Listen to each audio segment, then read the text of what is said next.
El sensor de CONTACTO inserto en mitad de la espalda del traje espacial de Zack emitió unas ondas que le produjeron un hormigueo a lo largo de su espina dorsal. El sistema sensor detectaba una anomalía en aquel sector del espacio. Sus débiles pinchazos pulsátiles advirtieron a Zack que debía comprobar lo que pasaba. Una excitada curiosidad se unió a aquellos impulsos cuando conectó el aparato automático de búsqueda y observó los datos, tanto numéricos como en forma de diagrama, que se acumulaban en la pantalla. Al regresar a la nave espacial de guerra, Galáctica, con el grado de suboficial y una excesiva confianza en los conocimientos adquiridos en la Academia Espacial, su padre, el comandante Adama, le había aconsejado que no se entusiasmase demasiado con la guerra ni con nada que se relacionase con ella. La guerra, como dijo Adama, se extendió durante 1000 años y no había que considerarla como la mejor de las amigas. Zack, sin embargo, no había conseguido nunca dominar el ansia de surcar el espacio en su pulido avión de caza y hacer saltar la flota de Cylon en miles de pedazos. Ahora que era teniente, a sus 23 años y muy entrado ya en la mayoría de edad, todavía sentía las mismas ansias de combate que había experimentado a raíz de su primer lanzamiento desde la cubierta del Galáctica. Su aparato registrador reveló ahora el fenómeno localizado por el sistema de aviso. 2 ingenios aéreos no identificados, suspendidos cerca de una vieja luna, llamada Simtar en el mapa estelar y que giraba en órbita menguante alrededor del único planeta de este remoto y nunca habitado sistema solar. Un lugar perfecto para tenderle una emboscada a la flota colonial. Como parte de una patrulla de vanguardia de la flota, Zack tenía el deber de investigar aquella extraña y disimulada amenaza. Algo, dijo la voz de Apolo. El murmullo de Apolo era tan sibilante, sus palabras tan precisas, que Zack habría podido jurar que su hermano estaba a su lado, en la cabina, y no explorando en otro caza a cierta distancia. Sí, dijo Zack. Ya los veo. ¿Qué te parece? Te lo diré después de comprobarlo. Podría ser una patrulla de Cylon. Tal vez. Aunque se habría alejado muchísimo de casa. ¿Dónde está la nave base? Quizá no haya nave base. Pueden ser naves de reconocimiento de gran radio de acción, o embarcaciones para repostar cargadas de tilium. Es extraño. ¿Qué, Apolo? Una de las cosas que había aprendido Zack en la cabina era prestar atención a todas las sospechas de su hermano. Al otro lado de esos tipos no capto nada que no sea estático. Apolo tenía razón. Zack observó su pantalla y solo vio los 2 misteriosos puntos y un extraño campo regular de interferencia estática detrás de ellos. Esta parecía indicar una tormenta, pero ninguna tormenta se había registrado hasta entonces en aquel sector. Sé lo que quieres decir, dijo Zack. Pensé que algo andaba mal en mi aparato. Podría ser una tormenta. Aunque esto no tiene. La voz de Apolo se extinguió y quedó flotando una nota de preocupación en el estático silencio. Al cabo de un momento, Apolo dijo: si es una tormenta, la flota pronto se precipitará en ella. Será mejor que echemos un vistazo. Pon en marcha las turbinas. Pero ya sabes que las órdenes sobre ahorro de combustible prohíben expresamente emplear las turbinas, salvo en combate o para volver a la base. Zack habría podido prever la respuesta irritada de su hermano. Muchacho, no dejes que la conferencia de paz que se está celebrando a nuestras espaldas entorpezca tu buen juicio. Hasta que no tengamos noticias oficiales de la firma de un armisticio, podemos hacer lo que queramos. Esto sigue siendo un frente. A través de los auriculares, Zack pudo oír la estruendosa aceleración de la nave de Apolo como punto final a sus palabras. Está bien, pensó. Adelante. Le envolvió la tensión que precede al combate. Y le gustó. Apretó furiosamente los botones de contacto del trío de turbinas y empujó un pedal con el pie. El impulso resultante le aplastó contra el respaldo de su asiento. Mientras SURCAvean el espacio en dirección a la vieja luna, Apolo temió que tropezasen con dificultades dentro del despoblado sector de Lianos. Algo no concordaba. Su padre había ordenado expresamente que todas las naves, de guerra o mercantes, transmitiesen con regularidad su localización exacta. No había razón para que alguna de ellas lo hubiese olvidado, ni motivo estratégico o comercial para correr el riesgo de ocultarse. Si se eliminaban todas las naves conocidas de las 12 colonias, incluidas las ilegales, solo quedaba una solución, los Silones. Y no era una solución que agradase particularmente a Apolo. La voz de Zack llegó a sus oídos. Hermano. ¿Qué quieres, muchacho? Ya sé por qué se me ha encargado esta misión. Tic quiso fastidiarme. No, tacha eso. Tic quiso darme una lección por aquella pequeña escapada de descanso y convalecencia con la enfermera jefe, de Paggi, en el hospital. Pero, ¿y tú? ¿Cómo te has metido en esta patrulla? Zack tenía siempre que saberlo todo. A veces, su curiosidad infantil irritaba terriblemente a Apolo. Oh, dijo este. Me imagino que cuando se haya firmado el armisticio nos enviarán a todos los guerreros a uno de esos planetas donde existe un ocio tan organizado que uno se muere de aburrimiento. Por eso pensé que no me vendría mal participar en una última y pequeña misión. Ya, dijo Zack. Dime, ¿no será que no querías perder de vista a tu alocado hermano menor? Es decir, que te has propuesto vigilarme durante este. Basta, Zack. No te estoy vigilando. En absoluto. Como acabo de decirte. ¿De veras, hermano mayor? A Apolo le irritó el énfasis sarcástico con que Zack había pronunciado la palabra mayor. A veces, su hermano pequeño era insufrible. No seas tonto, Zack. Tienes un magnífico historial de guerra, por no hablar de la circunstancia, repetida hasta la saciedad, de que obtuviste las mejores notas en toda la historia de la academia. No necesitas que te vigilen. Olvídalo, Apolo. Se hizo un momento de silencio. Después, Zack habló de nuevo. Dime, ¿qué harás cuando se haya firmado el armisticio? ¿Irás de veras a uno de esos aburridos planetas de descanso? Apolo sonrió. No estaba seguro de que Zack, que siempre necesitaba a alguien con quien hablar, comprendiese lo que iba a decirle. Cuando la guerra haya terminado oficialmente, no creo que quiera establecerme en ningún planeta. Solo lo suficiente para repostar y zarpar de nuevo. Se produjeron unos chasquidos en los auriculares antes de que sonase de nuevo la voz de Zack. Bueno, ¿qué piensas hacer en la posguerra, Apolo? No estoy seguro. Pero todavía queda mucho espacio por explorar, Zack. Es un verdadero desafío. La exploración estelar profunda. ¿Quién sabe lo que encontraremos más allá de las 12 colonias? Mientras no haya más Silones. Me ponen la piel de gallina. ¿Crees que habrá paz con ellos? Quiero decir, una verdadera paz. Si quieres decir si creo en la paz con los Silones, una paz que dure al menos lo que tarde en secarse la tinta del tratado, solo puedo decirte que no lo sé. Pero me parece que no deberíamos hablar de esto. Si nuestra comunicación estuviese intervenida, podría ser un poco desagradable cuando volvamos a la Galáctica. Sí. ¿Qué te parece, la Galáctica? ¿Se ha puesto usted colorado, Coronel Tic? Basta, Zack. Estate atento a la misión. Simtar está delante de nosotros. Daremos una vuelta y echaremos un vistazo. Un momento después estaban sobre su objetivo, un vehículo espacial grande y pesado, de destartalado aspecto. Parecía flotar sin rumbo, oscilando como un señuelo de pesca sin cebo en aquel trozo del mar espacial. Encima de él estaba la vieja luna, y, debajo, una capa de nubes rojizas que Apolo no consideró normal en aquel planeta árido y deshabitado. ¿Qué es?, murmuró Apolo. Te lo diré enseguida, respondió Zack. Zack accionó la COMBINACION que identificaría el vehículo que aparecía en su pantalla. La intensidad de la imagen cambió al ser comparados varios modelos de naves existentes con la anticuada embarcación que era objeto de estudio. La máquina obtuvo rápidamente una coincidencia y la identificación apareció impresa debajo de la imagen. El archivo de guerra dice que es una nave cisterna de Silón, dijo Zack.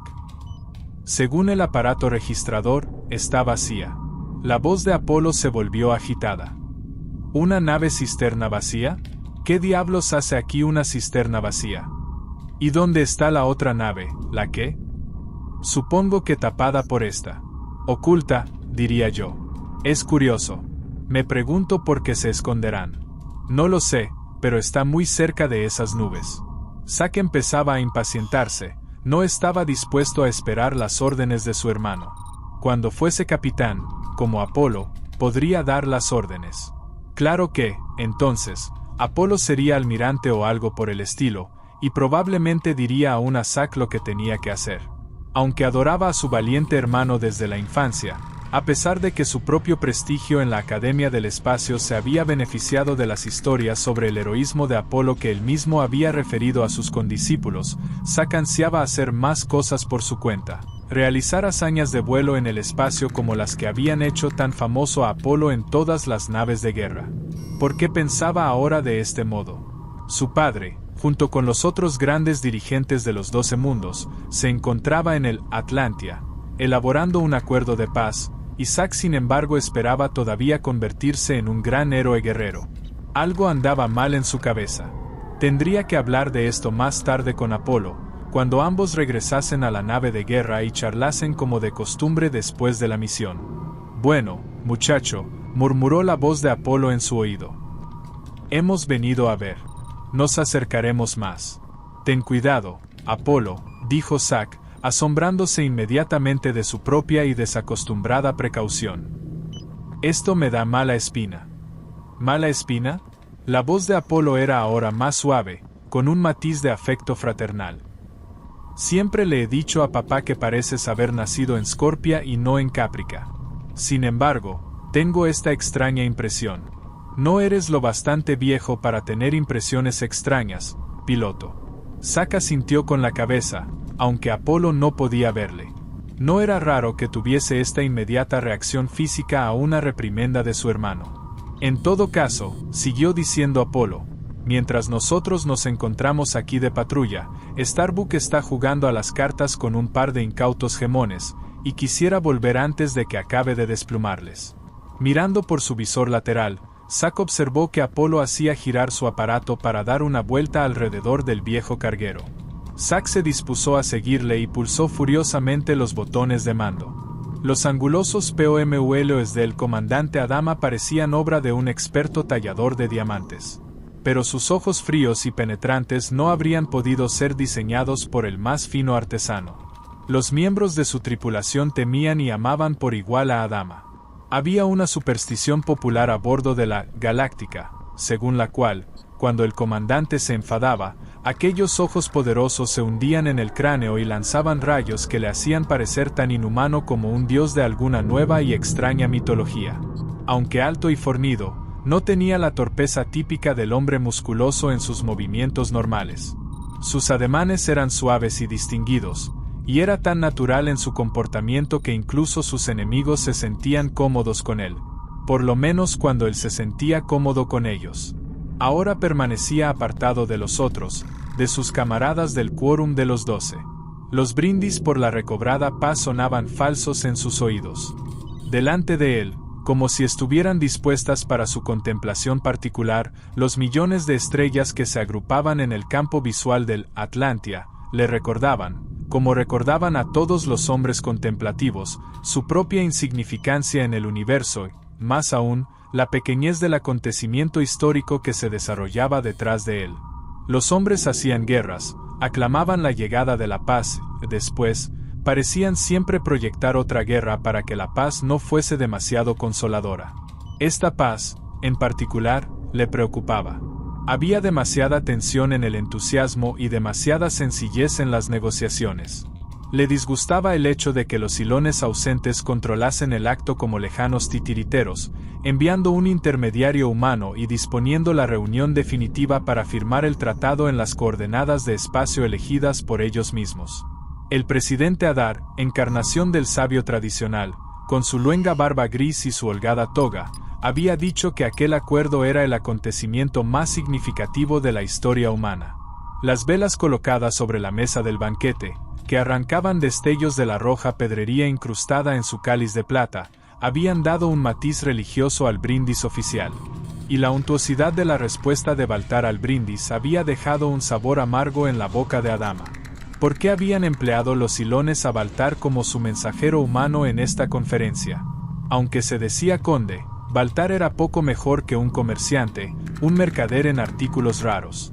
Era rico, sí, enormemente rico, pero no era un enlace adecuado entre los humanos y los silones, ni se le hubiesen debido confiar asuntos sagrados. ¿Por qué enviar un corpulento mercader cuya enfermiza piel sugería el color de las monedas deslustradas, cuando estaban disponibles diplomáticos ansiosos de poder? ¿Quién podía saber jamás lo que pasaba por la mente ajena? Los silones pudieron haber tenido sus razones para elegir al corpulento mercader de suaves modales. Además, ¿quién era Adama para juzgar las facetas de la paz? Él no había conocido nunca la paz, había dedicado toda su vida a la guerra. Nada sabía de la paz, ni por experiencia, ni por haberla conocido filosóficamente. Adama volvió su atención a la fiesta, que estaba en las últimas fases del ceremonial. Adar abrazó a Baltar. La indumentaria recargada y de vivos colores del mercader, en especial la larga y amplia capa de terciopelo, hacían que las sencillas prendas del presidente pareciesen rústicas. Los dos hombres solo se parecían en las botas altas que llevaban ambos, una extraña coincidencia, pues las botas de Adar contrastaban vivamente con el corte austero de su toga de seda blanca. Incluso en esto, el calzado de Baltar, con sus adornos que parecían de pergamino, resultaba más suntuoso. Era ridículo que el presidente del quórum de los 12 tuviese que mostrarse oficialmente tan cariñoso con el mensajero mercader. La voz de Adar tronó en el comedor de la Atlantia. Has obrado bien, Baltar. Tu incansable trabajo ha hecho posible la conferencia de armisticio. Te has ganado un puesto en los libros de historia. Un puesto en los libros de historia, pensó Adama. Aquel hombre no se merecía siquiera un entierro decente en una nota de pie de página. A Adama siempre le enojaba oír a su viejo amigo Adar hablar con tanto énfasis y haciendo tan evidente su talante político. Habían estudiado juntos en la Academia del Espacio. La proximidad alfabética de sus nombres, Adama y Adar, hizo que estuviesen siempre juntos en las aulas, sólida demostración, decían ellos, de que el destino forjaba las amistades valiosas. Su camaradería se había afirmado aún más cuando ambos fueron destinados a la misma flota de naves de guerra, como pilotos de caza. Después de ser elegido presidente del quórum de los 12, Adar había seguido confiando muchísimo en los consejos de Adama. Hasta ahora.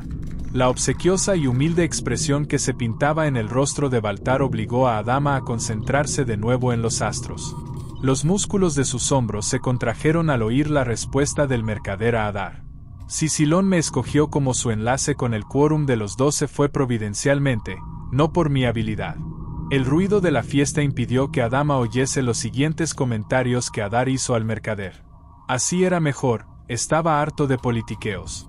Por hoy, ya tenía bastante. Pareces preocupado, viejo amigo, dijo Adar. Adama se había dado cuenta de que el presidente se le acercaba, pero se permitió una pequeña insubordinación al fingir que no lo advertía.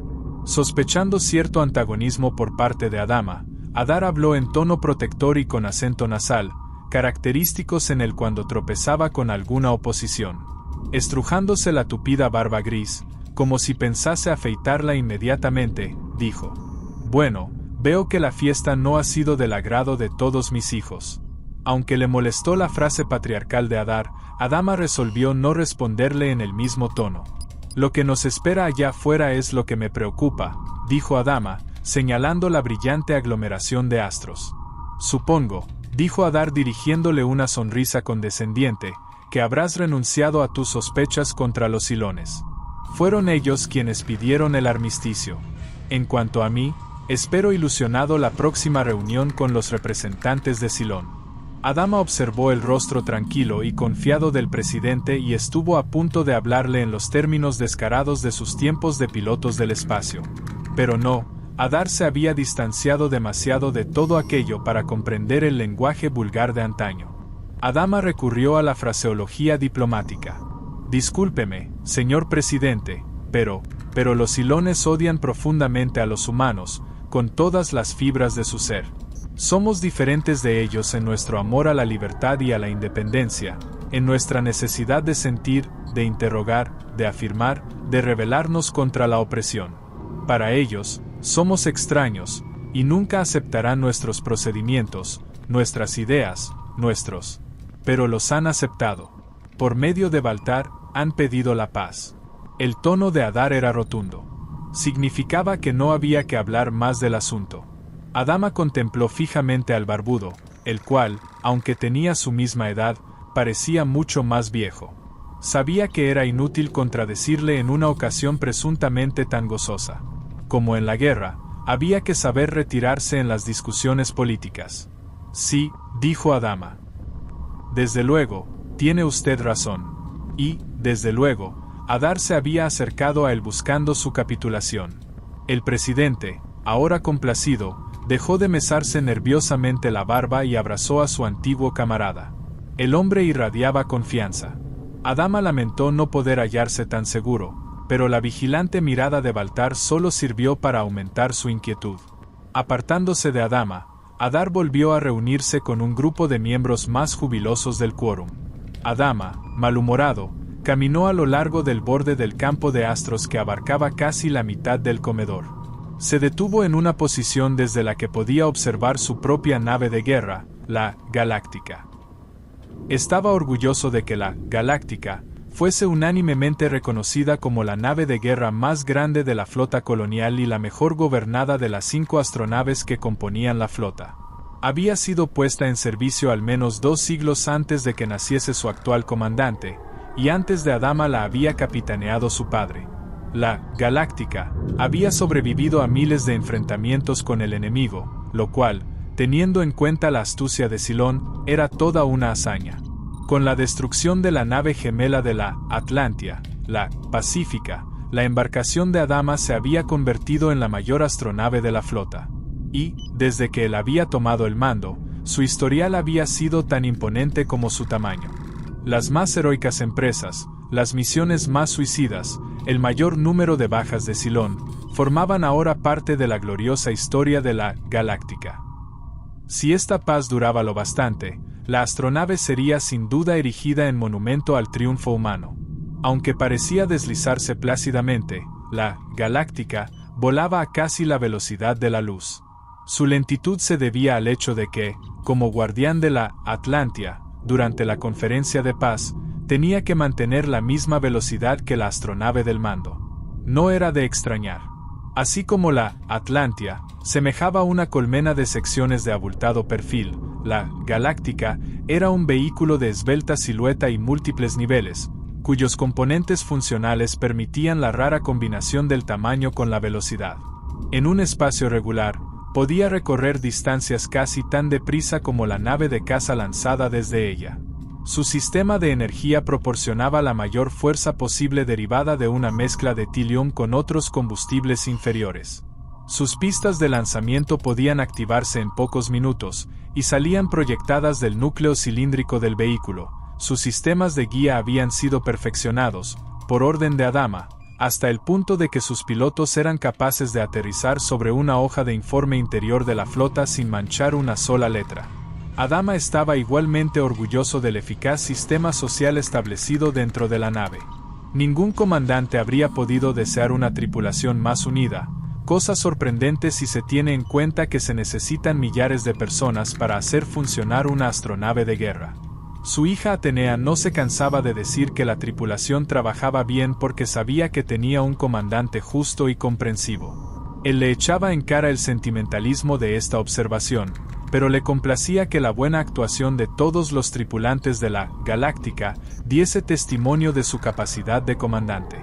Su padre, cuando se retiró del mando activo, había pronosticado que Adama superaría sus propias hazañas, y la profecía se había cumplido, hasta ahora. Sí, era una nave magnífica, con una estupenda tripulación.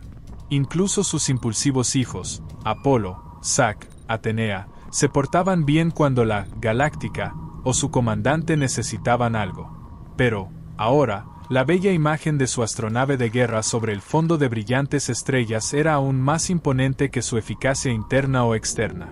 Sus líneas eran tan delicadas, y eran tantas las facetas, propias de una joya, de su superficie azul grisácea, que el observador casual que la contemplase desde el panel de observación del campo de astros de la Atlantia, no podría sospechar en absoluto que sus dimensiones fuesen tan monumentales y su tamaño total tan enorme. Adama recordó que su padre solía decir que la Galáctica tenía el tamaño de un pequeño planeta, y que un viajero se habría pasado casi toda la vida recorriendo sus pasillos sin retroceder un solo paso. Más tarde se había enterado de que la descripción del viejo era un poco exagerada, uno de los cuentos a los que era tan aficionado. Sin embargo, la Galáctica habría sido todo un desafío para un consumado excursionista. Al observarla ahora, experimentó un fugaz sentimiento de incredulidad al pensar que aquello era su dominio, su mundo. Lo había sentido por primera vez al hacerse cargo del mando, hacía de ello 25 años, y ahora volvió a sentirlo profundamente. Y deseó volver a la Galáctica lo antes posible para escapar al vacío que sentía entre la bulliciosa alegría con que se celebraba la victoria del Quórum. Starbuck no tuvo que mirar por encima del hombro para saber que se había formado un grupo de mirones detrás de él.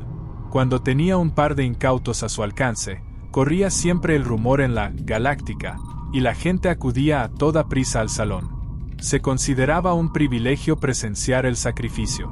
La habilidad de Starbuck en el juego se había hecho tan famosa que su nombre se había incorporado a la jerga de los pilotos de caza.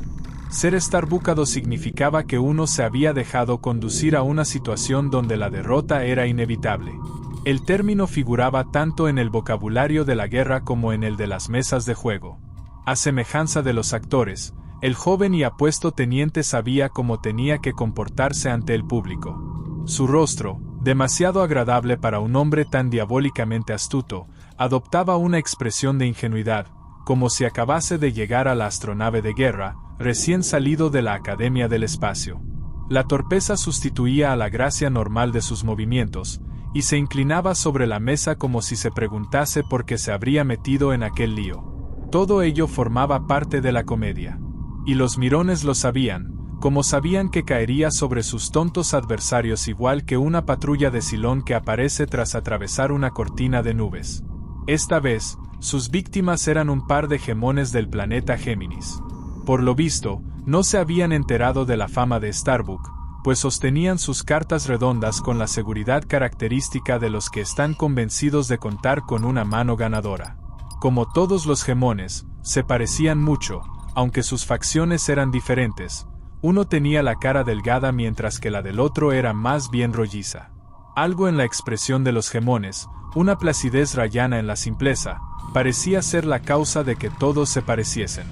Los gemones figuraban entre los miembros más inteligentes de cualquier tripulación de astronaves guerreras, pero, tratándose del juego, solían ser las víctimas más fáciles.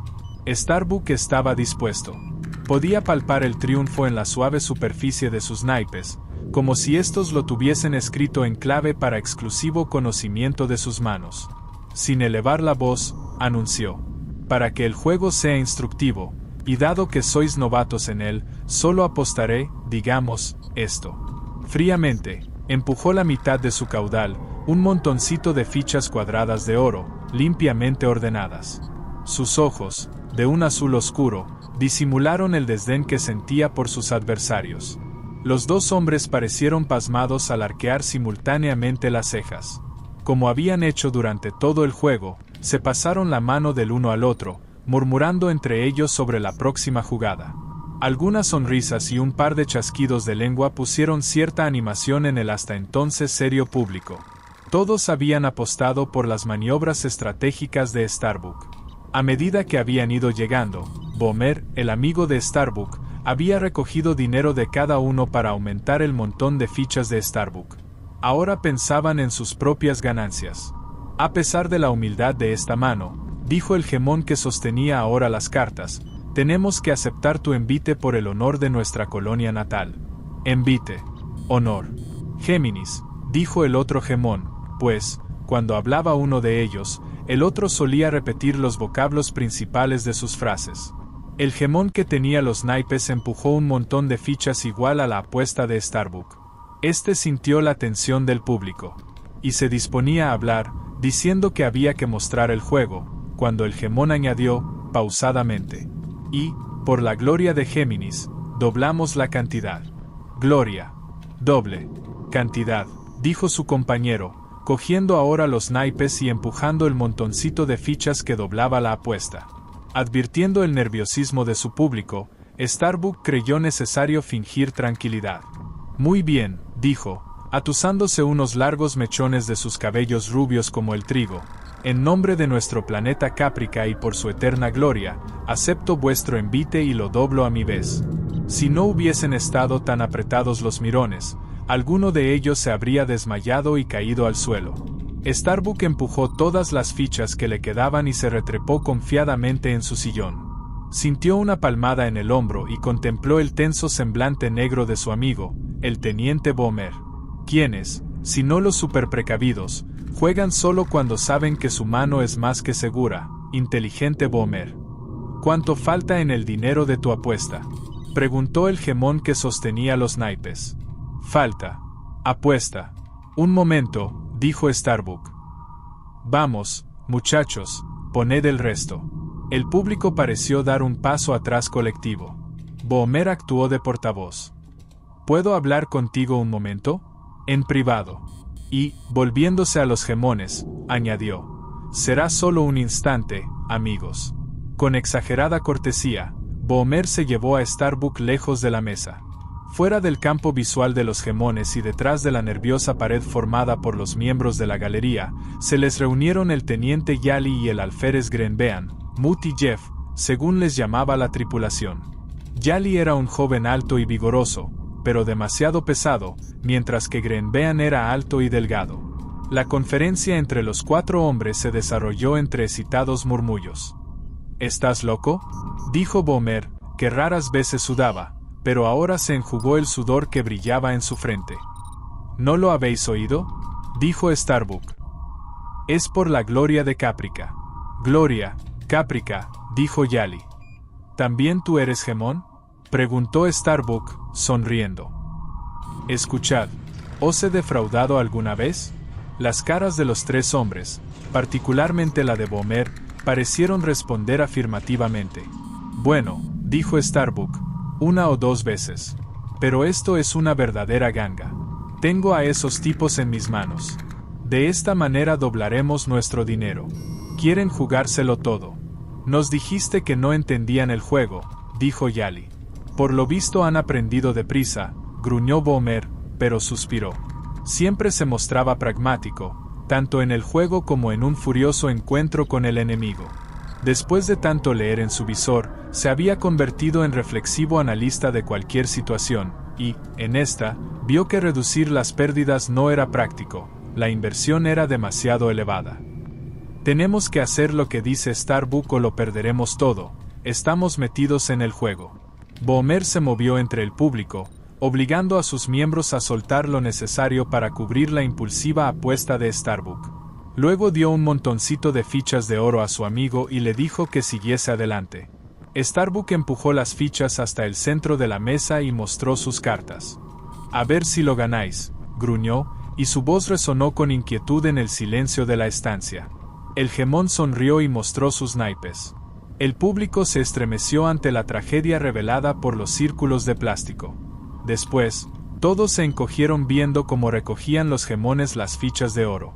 Durante un brv instante, Apolo pudo observar bien el segundo vehículo cisterna, el que había sido revelado como compañero del primero en su aparato registrador y en el de Zack, antes de desaparecer en la capa de nubes. No podía decir si se trataba de una maniobra estratégica o si la nave aparentemente vacía había marchado a la deriva entre las extrañas nubes. Ahí está la otra nave, dijo a Zack. ¿Pero qué es y qué está haciendo? Reprimió su impulso de ir a comprobarlo. No estaba dispuesto a ponerse en peligro por seguir a una presunta nave cisterna fantasma. Antes tenía que hacer otras comprobaciones. Sin embargo, en cuanto trató de accionar un programa de registro, apareció en la pantalla un revoltijo de símbolos incomprensibles. Era como si algo, dentro de aquellas nubes, tratase de atraerle con engaños, una de esas Lorelei del espacio tan apreciadas por los narradores de salón. Después de intentar todas las operaciones que se le ocurrieron, comunicó a Zack el fracaso de su complicado equipo en averiguar algo sobre las misteriosas nubes. Yo obtengo el mismo lío de datos sobre la nave cisterna que está detrás de nosotros, dijo Zack. Haga lo que haga, todo sale confuso. Alguien nos está interfiriendo. No lo sé. Por los datos que tenemos los dos son naves cargueros. Y un cuerno. Nos están interfiriendo, ocultan algo. No hay alternativa. Voy hacia allá. Pero la nube. Me arriesgaré. Está bien, pero no me gusta la idea de volar a ciegas. No volaremos, muchacho. Tú te quedarás donde estás. No puedo. En caso de que te necesite, te llamaré para que me sigas, teniente. Apolo dirigió su nave en derechura a la masa de nubes. Oyó la voz agitada de Zack en su aparato de comunicación. Esas interferencias están estropeando mi registro. Dentro de las nubes, Apolo trató de hacer funcionar de nuevo su aparato registrador, sin mayor éxito que antes. Nada, salvo una inofensiva capa de nubes, dijo. Y mucho menos densa de lo que parecía. No sé por qué nos mandan todas esas. Al salir al otro lado de la capa de nubes y mirar hacia abajo, comprendió la razón. Debajo de él, había una inmensa zona de estacionamiento de Cylon, y estaba a punto de caer en su centro. Apolo, ¿qué sucede?, inquirió Zack. Por lo que podía ver Apolo, había allí naves de guerra de Cylon, con sus extrañas curvas y sus arqueados vástagos. En una de las naves pudo ver el acostumbrado trío que componía la tripulación. 2 pilotos con sendos cascos estaban sentados uno al lado del otro. Sus cascos de forma tubular cubrían lo que Apolo, que había visto de cerca cadáveres de Cylones, sabía que eran criaturas de ojos múltiples y cuyas cabezas podían cambiar de forma a voluntad. En el centro del casco había una larga pero estrecha rendija de la que salían finos y concentrados rayos de luz. Ningún ser humano había podido descubrir si aquella luz era producida por los propios Cylones o si se debía a la tecnología del casco. Ahora, al contemplar Apolo aquel trío particular de Cylones, se sobresaltó al ver que el haz de luz de uno de los cascos se desviaba en dirección a su aparato. Al propio tiempo, el Cylon observador indicó a sus compañeros que siguiesen su mirada. Apolo manipuló el retroceso en el tablero de mandos. Su vehículo describió una curva hacia arriba y chirrió al invertir la marcha. «Salgamos de aquí», indicó a Zack por radio, al tiempo que giraba. «¿Por qué?», vio la nave de Zack al salir de las nubes. «Te lo explicaré más tarde». El vehículo de Zack dio rápidamente media vuelta para seguir al de su hermano, que aceleraba la marcha. «Apolo», dijo Zack, «me parece que por un par de inofensivas naves cisterna estás quemando inútilmente mucho». La voz de Zack fue interrumpida por un ruido de explosiones. «¿Qué es eso, Zack?» «Naves. Naves de Cylon. Vienen hacia mí. Disparan. Continúa, yo te seguiré». Observando su aparato registrador, Apolo pudo distinguir 4 naves de Cylon que perseguían al avión de su hermano. Conectó la línea de comunicación con la Galáctica, pero no tuvo respuesta. «Están interfiriendo nuestras transmisiones, muchacho. Tenemos que volver a la flota y avisarles. Es una trampa, una emboscada. Tienen poder de fuego suficiente para destruir toda la flota. Pero, Apolo, hay una misión de paz, y todo el quórum de los 12. No pueden». Apolo oyó una explosión a través de su auricular. «¿Qué ha sido esto, Zack? ¿Estás bien? ¿Algo anda mal?», la respondió la voz asustada de Zack. «Le han dado a mi motor de babor, Apolo. Tranquilízate. Escucha, no conseguiremos nada dándoles la espalda a esos piojosos. Puedo ver 4 naves en mi registro. ¿Cuántas ves en el tuyo?». «Las mismas. 4. Maldita sea. ¿Tan pocas han enviado contra nosotros? Es un insulto». «Tal vez sí, Apolo, pero no lo hacen mal. Solo porque están a nuestra espalda. Está bien. Cuando cuente 3, invierte la dirección a toda velocidad. Les daremos una pequeña sorpresa. ¿De acuerdo?». «De acuerdo. 1, 2, 3. Así como el ruido producido por su propio avión al invertir la marcha sonó ensordecedor en sus oídos, el silencio de los cazas de Cylon al cruzarse con él fue extrañamente fantástico. Aunque no podía ver a sus encasquetados enemigos, Apolo estaba seguro de que estaban confusos por la brusca maniobra. Se los imaginaba escrutando el cielo, dirigiendo los rayos de luz de sus cascos en todas direcciones, tratando de localizarles. Frunciendo los párpados, Apolo apoyó un dedo en el botón de fuego de su aparato de dirección. Una de las naves de Cylon se puso a tiro. «Ahí va, maldita y viscosa criatura», murmuró, Apretó el botón. La nave de Cylon se desintegró inmediatamente, transformada en escombros espaciales. Apareció el caza de Zack persiguiendo a otra de las naves de Cylon. Como conocía los movimientos de su hermano, Apolo podía imaginárselo apuntando y disparando. El segundo vehículo de Cylon se desintegró también. Los dos cazas restantes se separaron y emprendieron la huida. El elemento sorpresa había valido a Apolo y Zack 2 derribos al primer intento. No está mal, hermanito, dijo Apolo. Bien, persigue a los tipos de la derecha. Apolo dirigió su aparato hacia el caza de Cylon de la izquierda.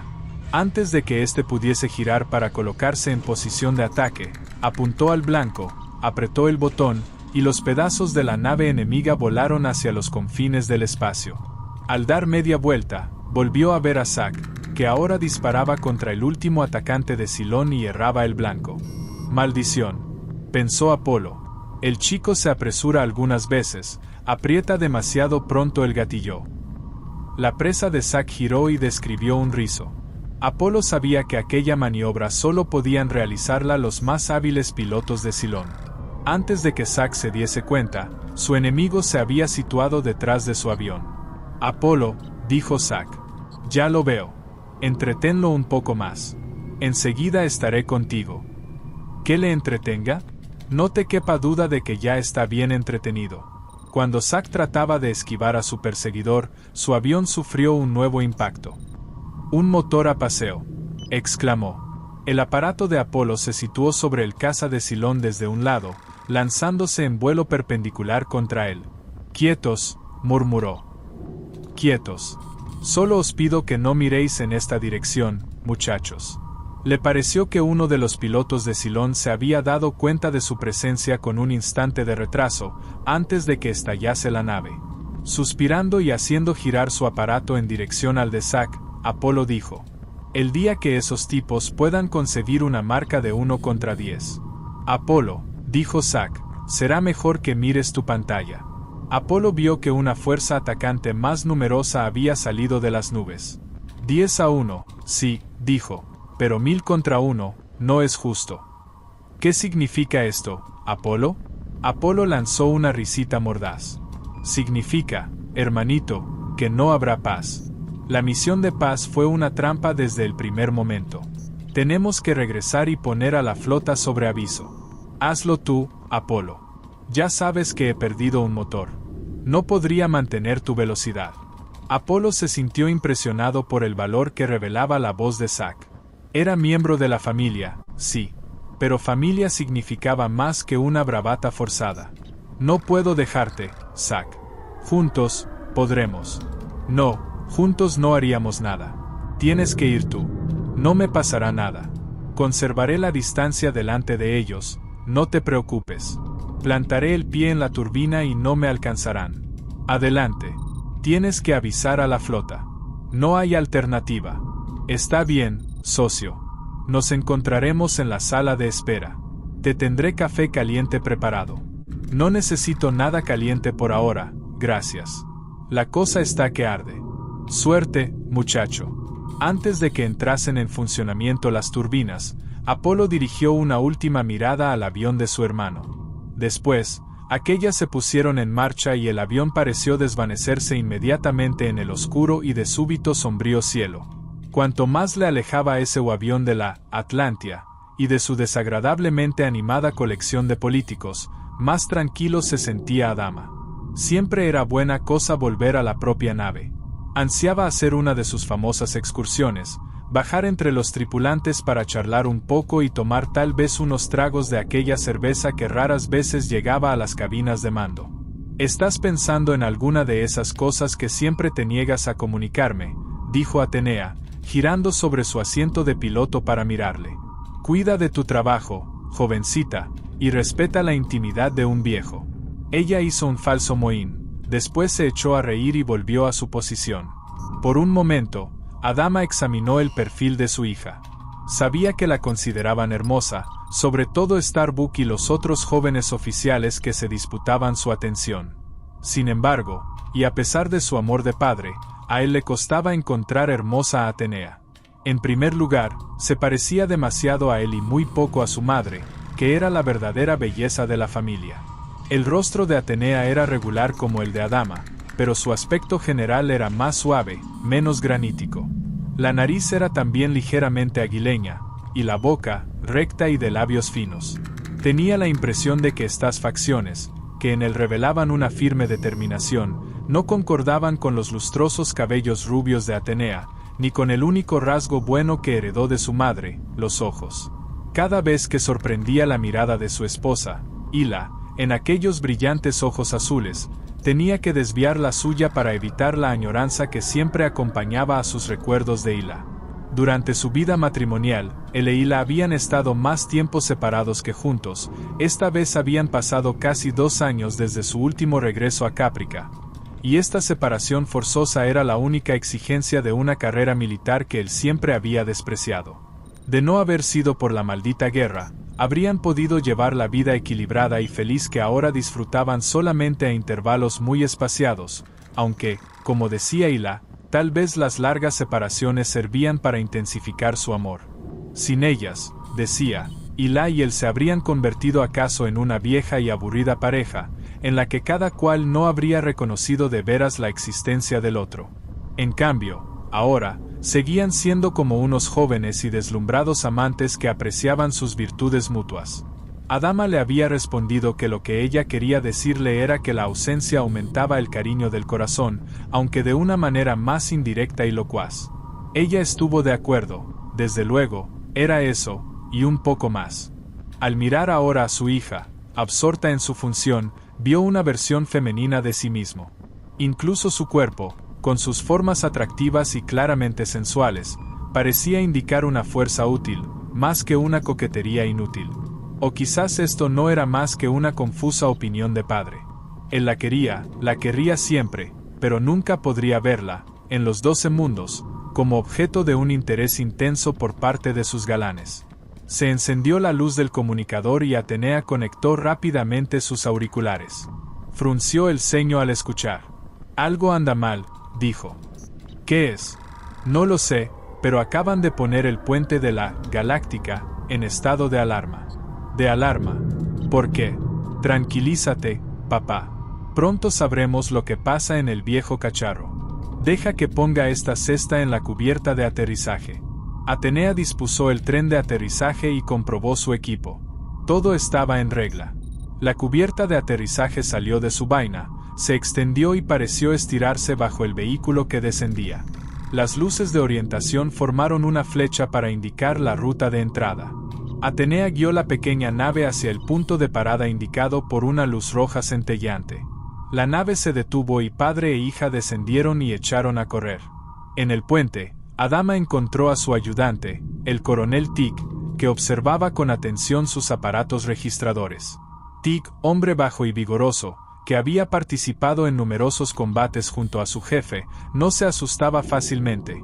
Sin embargo, parecía ahora muy aprensivo y nervioso. ¿Qué pasa?, preguntó Adama. Una patrulla se vio en dificultades, respondió Tig.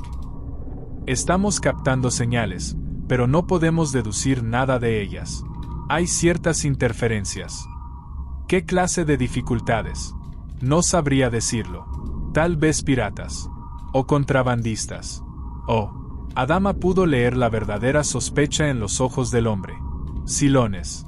Silones, sin duda alguna. Miró a través del panel estelar a la nave de mando que se deslizaba plácidamente, y ordenó al operador de radio que estableciera urgente comunicación con el presidente Adar. Cuando Adar le respondió, su voz sonaba aún con ecos de la fiesta. Adama le interrumpió. Una de nuestras patrullas está siendo atacada, señor presidente. No sabemos exactamente por quién. La cara de Adar cambió tan rápidamente de expresión en el monitor que Adama pensó por un instante que una interferencia deformaba la imagen. Luego la escurridiza figura de Baltar, con una expresión preocupada, que a Adama le pareció fingida, en su cara gordezuela, apareció en la pantalla. Como medida de precaución, siguió diciendo Adama, me gustaría enviar unos cazas de interceptación. ¿Me gustaría?, se preguntó. Este era el untuoso lenguaje que Adama atribuía a los miembros más serviles del quórum de los 12. En los viejos tiempos, Adama habría dicho que había resuelto enviar los interceptores. Su estómago se encogió al ver que Baltar se acercaba al presidente y le murmuraba algo al oído. Adar asintió con la cabeza. «Está bien, Baltar», dijo. «Comandante, ¿por qué se dirigía Adar con tanta ceremonia a su viejo amigo? ¿Por qué adoptaba un aire tan oficial delante del despreciable Baltar? Comandante, como medida de precaución, insisto en que se modere». ¿Que me modere? Pero, comandante, si esto resultase ser un encuentro con algún tráfico ilegal, podríamos poner en peligro toda la causa de la paz al enviar aviones de caza en fecha tan próxima a nuestra reunión. Adama pensó que el punto de reunión elegido por Silón parecía más sospechoso que nunca. «Señor presidente, en estos momentos 2 de mis aviones son objeto de un ataque armado. Por fuerzas desconocidas. Hemos de recibir información adecuada. No debemos hacer nada hasta que se aclare un poco la situación. Señor, ¿puedo al menos sugerir que se ponga a la flota en estado de alarma? Lo pensaré. Gracias, comandante». La pantalla se oscureció bruscamente. La desaparecida imagen de Adar pareció adquirir aspectos siniestros en la mente de Adama. «Lo pensará», dijo furiosamente Tig.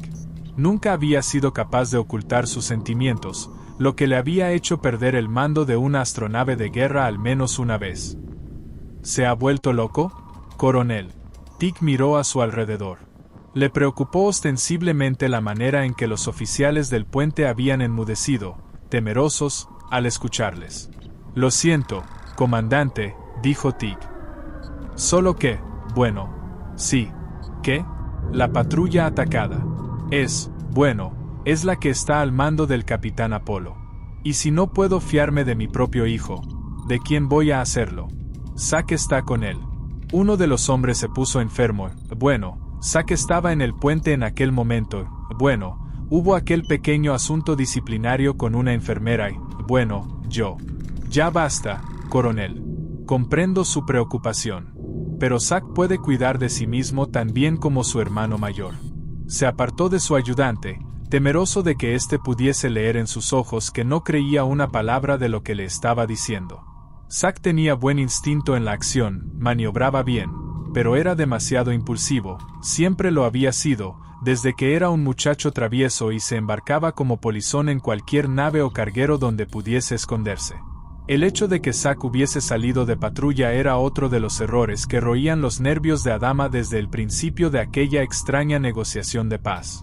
Durante unos minutos los que estaban en el puente trabajaron en silencio, conscientes de la tensión explosiva que rodeaba a su comandante como un campo minado. «¿Algo más?», preguntó Adama a su ayudante. «Todavía nada, señor. De una cosa estoy seguro, las emisiones de los cazas están siendo interferidas deliberadamente.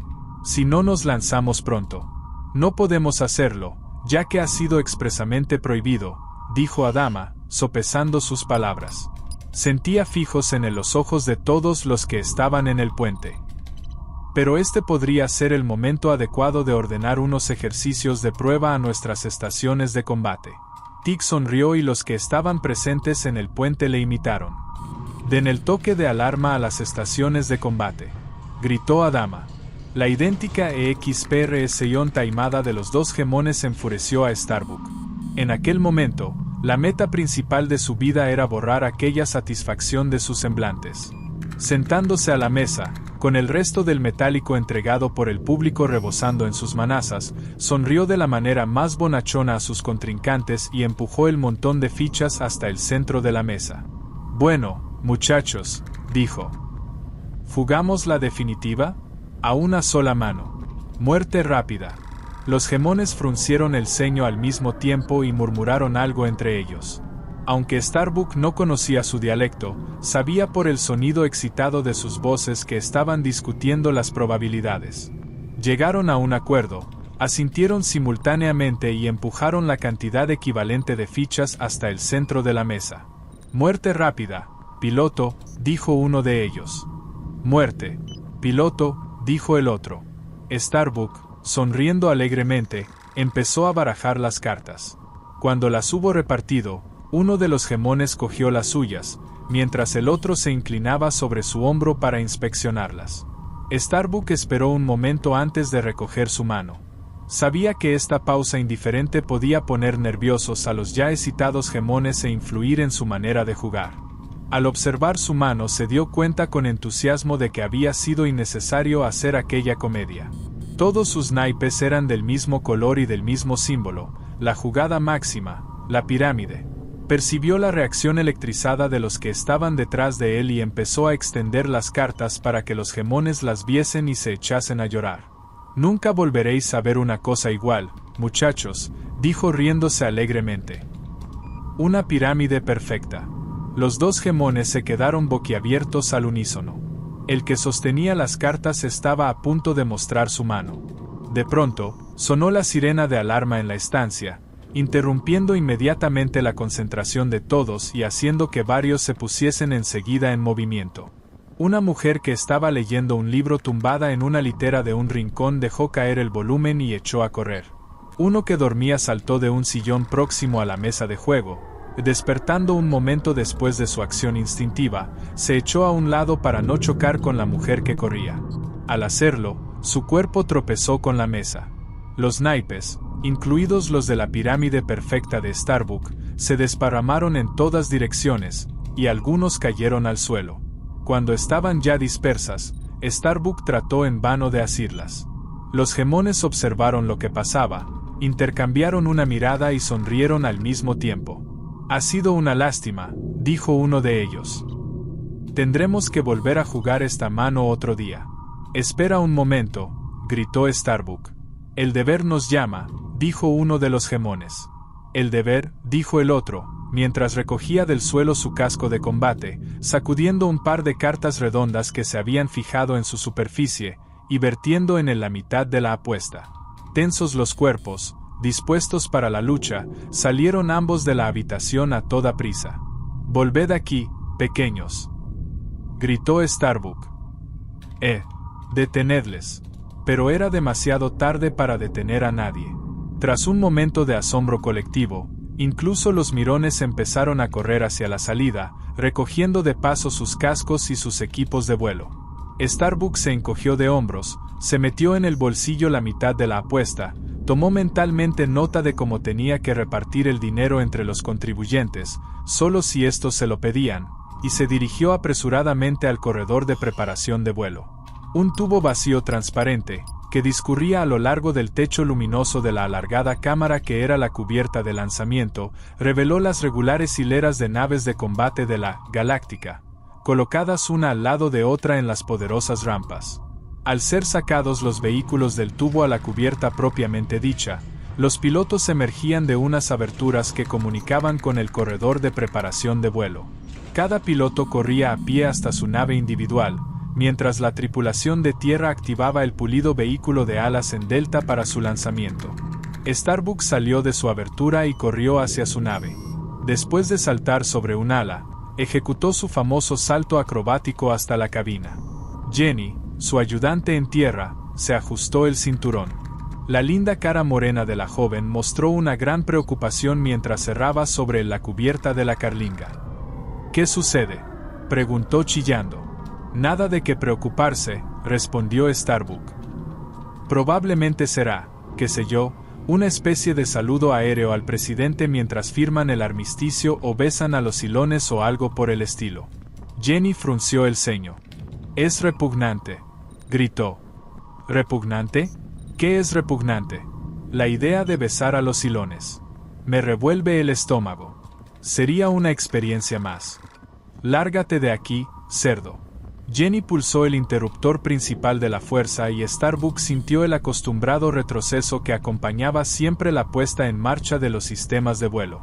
Empuñó los mandos y rodó hasta el punto de despegue, donde, junto a los demás vehículos irisados de la Galáctica, esperó con los nervios en tensión la orden de despegar o de volver atrás. Aunque Adama tenía que estar alerta a la información que aparecía en todas las pantallas murales que tenía delante, sus ojos volvían involuntariamente, una y otra vez, a aquella que indicaba que la nave de Apolo se acercaba al radio físico de la astronave. La pista de aterrizaje de estribor, preparada para el caza solitario que se acerca, comandante, dijo Tig. Señor, dijo uno de los hombres del puente, el aparato registrador de largo alcance capta un gran número de naves que avanzan en esta dirección a toda velocidad. Adama y Tig se miraron con aprensión y corrieron a la pantalla que señalaba el hombre. Hagan subir al piloto que llega en cuanto aterrice, ordenó Adama, comprobando el avance de Apolo hacia la pista de aterrizaje, y pónganme de nuevo en comunicación con el presidente por la línea privada. Trató de descubrir algún significado en la pantalla que revelaba la masa de naves que avanzaba en su dirección, alguna prueba de la horrible amenaza que adivinaba en ellas. La cara del presidente, un poco menos afectada que antes, apareció en la pantalla de comunicaciones. ¿Qué hay, comandante?, dijo Adar en tono inexpresivo. Señor presidente, una multitud de naves no identificadas se acercan a la flota. La cara fofa de Baltar apareció en el borde de la pantalla, sonriendo de un modo extraño. Posiblemente un comité de bienvenida de Silón, dijo el mercader. ¿Puedo sugerir que, al menos, enviemos también nosotros un comité de bienvenida?, preguntó Adama. Señor presidente, dijo Baltar, subsisten aún muchos sentimientos hostiles entre nuestros guerreros. La posibilidad de un incidente desgraciado con todos esos pilotos en el cielo. Tiene razón, Baltar, dijo Adar. ¿Lo ha oído usted, comandante?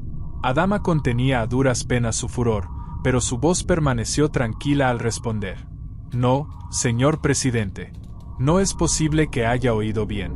Sugirió el conde Baltar que dejemos nuestras fuerzas aquí, totalmente indefensas, que nosotros. Comandante. La voz de Adar era desacostumbradamente seca. Estamos en una misión de paz. La primera paz que ha conocido el hombre desde hace 1000 años. Señor presidente. Tig tocó el hombro de Adama, mientras sostenía en la mano un informe impreso. Una nave solitaria es atacada por la enorme fuerza que se acerca, dijo Tig. Mientras su avión parecía cojear en el espacio, Zack podía ver en su pantalla informativa cómo iba menguando la distancia que le separaba de los cazas de Silón. Los datos, expuestos al pie de la pantalla, indicaban que no tenía ninguna probabilidad de llegar a la Galáctica antes que los Silones, y que no había manera de infundir nueva potencia a su maltrecho aparato. Tendré que dar media vuelta y enfrentarme a esos bastardos, dijo en voz alta. Le fastidió que Apolo estuviese fuera de su radio de comunicación y no pudiese responder a la bravata de su hermano menor. Aunque a menudo le molestaba el dominio que Apolo ejercía sobre él, Zack habría querido que hubiese podido decirle lo que tenía que hacer. Las naves de Silón abrieron fuego y el vehículo de Zack se estremeció. Otro impacto directo. La pantalla lanzó un destello y se apagó. Un extraño zumbido vibrátil llenó la carlinga, y el avión redujo aún más su velocidad. Zack apretó la válvula y trató de forzar la marcha del avión. Vamos, pequeño, ya falta poco, dijo. Haz todo lo que puedas. La nave vibró al ser alcanzada de nuevo. Zack sintió que la sangre desaparecía de su cara y que su corazón latía desaforadamente. Adama, furioso, arrnceó la hoja impresa de las manos de Tig y la agitó delante de la pantalla, que mostraba ahora el rostro agitado de Adar. ¿Ha oído esto, señor presidente?, gritó, sintiendo que ahora dominaba la situación, mientras aumentaba su rabia contra los remilgados políticos. Su comité de bienvenida está disparando contra nuestra patrulla. Adar retrocedió ante la cámara y pareció que el cuerpo se le encogía dentro de la toga. Disparando, dijo. Pero, disparar, contra nuestra patrulla. Esto no puede. ¿Cómo explica esto, Baltar? Miró frenéticamente a su alrededor, buscando a Baltar, que ya no estaba taimadamente a su lado. Baltar. Baltar. Volvió a mirar a la pantalla. Se ha marchado del puente, Adama. Voy a ordenar que salgan nuestras escuadrillas, dijo Adama, y el afligido hombre de la pantalla asintió sumisamente. Desde luego, dijo. Sí, inmediatamente. Ahora. Antes de que Adar hubiese pronunciado estas palabras, los oficiales del puente de la Galáctica, respondiendo a los rápidos ademanes de Adama, habían entrado en acción. Adama miró ceñudamente la pantalla donde se veía el caza de Zack bajo el fuerte ataque del grupo emboscado de Cylon. Presentía lo que iba a ocurrir y tenía un nudo en la garganta. La nave de Zack estaba ahora dentro del radio de acción de la flota. La fuerza estática producida por las interferencias de los Cylones disminuyó, y la voz de Zack sonó de pronto, fuerte y clara, en el puente de la Galáctica. «Están ahí. No creo que pueda. Un momento, ahora te veo, Galáctica. Mi registrador vuelve a funcionar. Todo irá bien. Lo hemos conseguido, maldita sea. Lo hemos conseguido». Mientras percibía la alegría de su hijo, Adama vio que 3 cazas de Cylon avanzaban para derribarlo. «No. Cuidado, Zack», gritó a la pantalla, y Tig gritó también, como un eco. Sin duda no podía recibir el mensaje de la Galáctica. La voz de Zack prosiguió con naturalidad. «Vuelo Azul 2. En dificultades. Solicito preparativos de emergencia para el ATE». Las naves de Cylon dispararon simultáneamente. El avión de Zack estalló, se convirtió en un destello de luz y desapareció. Se hizo el silencio alrededor de Adama. Solo se oían los ruidos de los aparatos. En la pantalla contigua a la que había registrado la destrucción del avión de Zack, la formación de cazas de la flota colonial, dispuestos para el lanzamiento, se extendía en toda la amplitud que podía detectar la cámara. «¿Qué ha sido eso?», dijo la voz de Adar, rompiendo el silencio. De momento, Adama no pudo imaginar de qué estaba hablando el presidente. «¿Qué ha sido eso?». Tuvo un fugaz recuerdo de Zack sonriendo, en su uniforme de combate, ansioso de ganarse fama de héroe. Después se volvió a la imagen de Adar. Su voz era grave, amarga, crujiente de ira contenida. «Era mi hijo, señor presidente».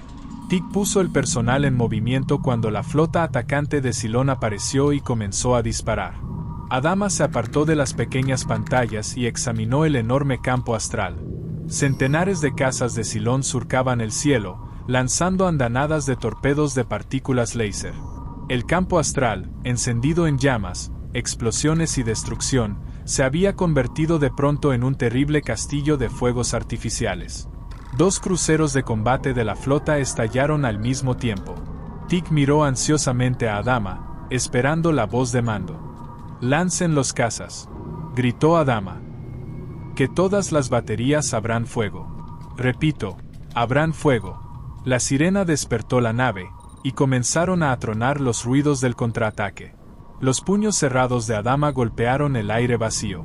Del diario de Adama. «Con frecuencia discutimos las diferencias entre la muerte individual y la muerte en masa. La gente dice que es más doloroso llorar la extinción de la vida de una sola persona amada que la trágica aniquilación de cientos o miles o millones de víctimas que no son desconocidas. No estoy seguro de que sea verdad. Yo presencié la muerte en combate de un hijo mío y también tuve que considerar otras muertes individuales y muertes en masa, todas ellas parte del mismo insidioso acontecimiento de la historia. Tengo la impresión de que todas las muertes estaban intrincadamente relacionadas con mi dolor, de una manera que nunca conseguiré explicar. El confuso y sordo dolor por las múltiples muertes producidas en un desastre masivo es, a mi entender, no menos intenso, significativo e importante que la más dramática manifestación de duelo por una persona que tuvo la enorme desdicha de morir sola.